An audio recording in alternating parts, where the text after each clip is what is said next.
Good morning, Year 8. So last session this week is carrying on with our negative number. We are going to subtract, multiply and divide with negative numbers. So yesterday we looked at addition and thinking about how I can confirm what a problem becomes when I put into an abstract form. So that layout of the question where I found the difference between some numbers.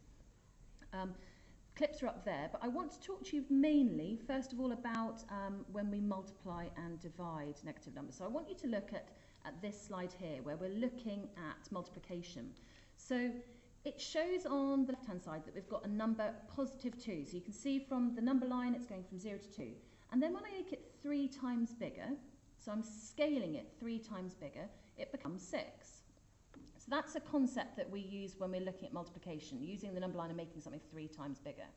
And if I was to do the same with a negative number, it makes sense that when I'm scaling a negative number, it becomes 3 times smaller, or 3 times bigger. It's not 3 times smaller, 3 times bigger, giving it negative 6. So when we multiply a negative by a number, then you see that it becomes negative 2 times 3 becomes negative 6. And vice versa, if I've got 3 times negative 2, that must have the same impact.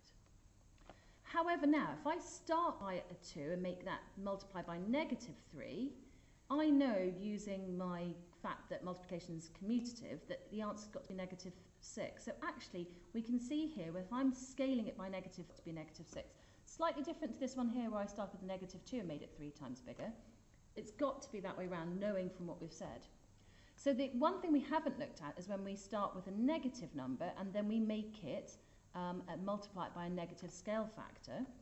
So when I multiply that, you'll see that last version where I've started with a negative number, it cannot make it still more negative. Therefore, it has to have that impact of making it positive. So on that last example on the slide there, you can see negative 2 times negative 1 ends up with the number being that many times bigger but positive. And this is where you get saying. You will have heard teachers before talking about the fact that when you multiply a negative by a negative, you end up positive. And actually, this is the only case that you do. So be really careful when you're doing your additions and subtractions. You don't use, because you don't get a positive if you are subtracting a negative. That's not necessarily the case. You might have an equivalent calculation that might become positive, but it doesn't become positive because of that. So this is where that misconception comes from. So when you're doing your clips, the Heggerty clips here, 41, 42 and 43, please make sure that you are using those ones there. So looking here, this is 40. You will have some calculations there that they will run through. Remember, the video helps you. If you get stuck on these, make sure you click on that, help you get those calculations going. And then when you are doing the next one, we will have, sorry, Mr. Heggerty jumped in there. When we clip on the next video, 43 is dividing positive and negative numbers. So remembering that fact family, how we can do those calculations as well. So today our clips for Heggerty are 40, 41, 42 and 43. So just remember that scaling. So if I have positive 2 and I multiply it by a 3, a positive 3, that's going to give me positive 6.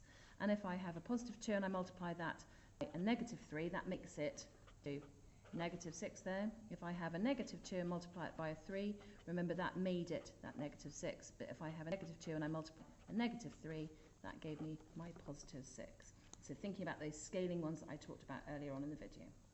Okay, do well with those Heggerty clips. Remember, if you get stuck, watch the video. Remember that we will be having a look at how you're getting on those quizzes. Ideally, we want to see you hitting the red lines when you've completed that quiz. So if you have struggled to hit that, you can retake those videos. Okay, have a lovely day, Year 8.